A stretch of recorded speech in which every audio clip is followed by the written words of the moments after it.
ഷിരൂരിലേക്കാണ് ആദ്യം പോകുന്നത്. ഷിരൂരിൽ വീണ്ടും പ്രതീക്ഷ. പുഴയുടെ അടിത്തട്ടിൽ ഭാരമേറിയ വസ്തു കണ്ടെത്തിയിരിക്കുന്നു. പുറത്തെടുക്കാനുള്ള ശ്രമം തുടരുകയാണ്. ഉത്തര കന്നഡ ജില്ലയിൽ ഇന്ന് അതിതീവ്ര മഴ മുന്നറിയിപ്പുണ്ട്. KV ബൈജു ചേരുന്നു ഷിരൂരിൽ നിന്നും. ബൈജു, ഇപ്പോൾ പ്രതീക്ഷയുടെ മണിക്കൂറുകളാണ് എന്ന് മനസ്സിലാക്കുന്നു. അവിടെ പുഴയുടെ അടിത്തട്ടിൽ ഒരു ഭാരമേറിയ വസ്തു കണ്ടെത്തിയിരിക്കുന്നു. എന്താണ് നമുക്ക് ലഭ്യമാകുന്ന വിവരങ്ങൾ?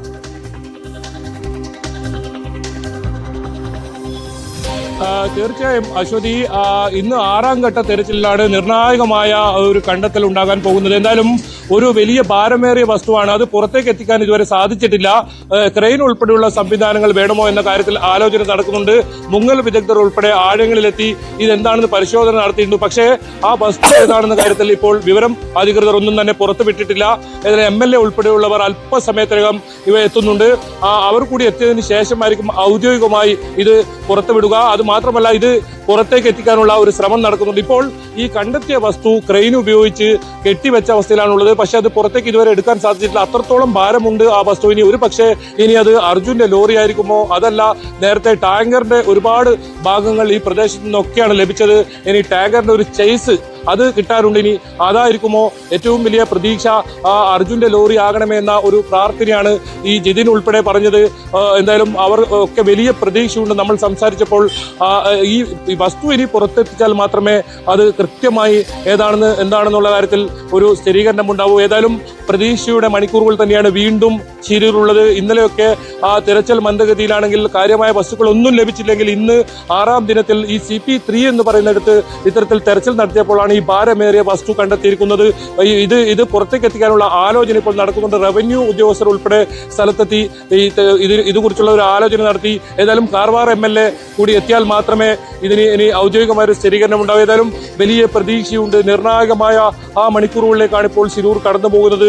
ആ തിരച്ചിൽ ദൗത്യം അവസാന ഘട്ടത്തിൽ എത്തി നിൽക്കുമ്പോഴാണ് ഇത്തരത്തിൽ ഒരു വിവരം ഇപ്പോൾ പുറത്ത് പങ്കുവെക്കാനുള്ളത്. എന്തായാലും ആ വസ്തു പുറത്തേക്ക് എത്തിച്ചിട്ടില്ല. അതിലിപ്പോൾ ക്രെയിൻ ഇത്തരത്തിൽ കെട്ടിവെച്ചിട്ടുണ്ട്. അത് ഇതേ ക്രെയിൻ, അതായത് ഡ്രഡ്ജറിലുള്ള അതേ ക്രെയിൻ ഉപയോഗിച്ച് പുറത്തെത്തിക്കാൻ കഴിയുമോ എന്നതാണ് ആലോചന നടക്കുന്നത്. അല്ലെങ്കിൽ പുറത്തുനിന്ന് ക്രെയിൻ കൊണ്ടുവന്ന് എടുക്കേണ്ടി വരും.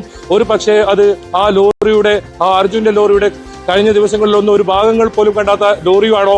കുടുംബം ഉൾപ്പെടെ സംശയം പ്രകടിപ്പിച്ചത് ഇപ്പോൾ ഈ വസ്തു കണ്ടെത്തിയ സ്ഥലത്ത് തെരച്ചിൽ ബൈജുലേക്ക് വരാം. ഇപ്പോൾ ലോറി ഉടമ മനാഫ് നമുക്കൊപ്പം ചേരുന്നു. ശ്രീ മനാഫ്, ഇപ്പോൾ ഒരു ഭാരം കൂടിയ വസ്തു അത് പുറത്തെത്തിക്കാനുള്ള ശ്രമം നടക്കുന്നു എന്നറിയുന്നു. എന്താണ് നമ്മൾ മനസ്സിലാക്കുന്നത്? മനാഫിന് എന്താണ് തോന്നുന്നത്?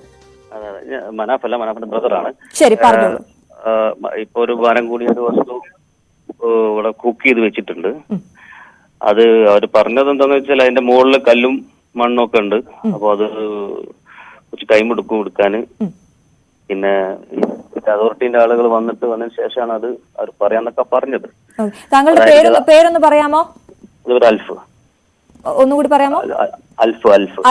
അൽഫ്. ഇപ്പൊ ഇത് പൊക്കി എടുക്കണമെങ്കിൽ മറ്റൊരു ക്രെയിൻ വേണം. എങ്ങനെയാണ്?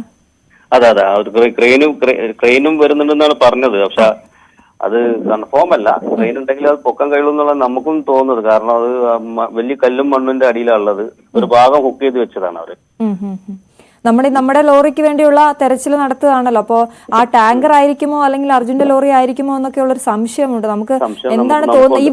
ഇവിടെ നിന്ന് തന്നെയാണ് നേരത്തെ ഈ ടാങ്കറിന്റെ ബാക്കി ഭാഗങ്ങളൊക്കെ കിട്ടിയത് അല്ലേ? അതെ, ടാങ്കറിന്റെ നമ്മളെ വണ്ടിന്റെ ചെറിയ പാർട്സ് കിട്ടിയതും ഇവിടെ തന്നെയാണ്, ഈ ഭാഗത്ത്.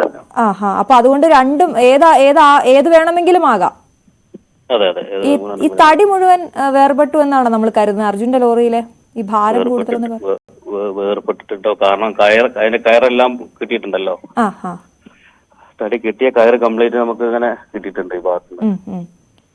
എന്തായാലും തടി വണ്ടിയിൽ ഉണ്ടാവില്ല. അപ്പൊ ഇപ്പോ എത്ര സമയം വേണമായിരിക്കും അങ്ങോട്ടേക്ക് ക്രെയിൻ എത്താനും ഇതിനുമൊക്കെയുള്ള ഒരു സമയം? അത് ബുക്ക് ചെയ്തിട്ട് ഏകദേശം 1 മണിക്കൂറോളായി. 2 മണിക്കൂറാണ് ആ സമയത്ത് പറഞ്ഞത്. 1 മണിക്കൂർ കഴിയേണ്ടതെന്നാണ് തോന്നുന്നത്. അതിന് മുകളിൽ ഈ ഭാരമുള്ള മണ്ണും കല്ലും ഒക്കെ ഉണ്ടല്ലേ? അതെ, അതുകൊണ്ടാണ് അത് പൊക്കാൻ കഴിയാത്തതെന്ന് പറഞ്ഞത്. അവിടെ മുങ്ങിത്തപ്പുക ആ പരിശോധന ആ രീതിയിൽ നടക്കില്ലല്ലോ അല്ലെ? മുങ്ങിത്തപ്പല് നടക്കുന്നുണ്ട്. പക്ഷെ അതിന്റെ റിപ്പോർട്ട് കാര്യം പുറത്തു വിടുന്നില്ല. എന്താ സാധനം എന്നൊന്നും ചിലപ്പോ അവർക്ക് അറിയാൻ മതിയാവും. പക്ഷെ അവരത് പറഞ്ഞിട്ടില്ല ഇതുവരെ. ശരി അൽഫ്, ഞങ്ങള് ബന്ധപ്പെട്ടോളാം.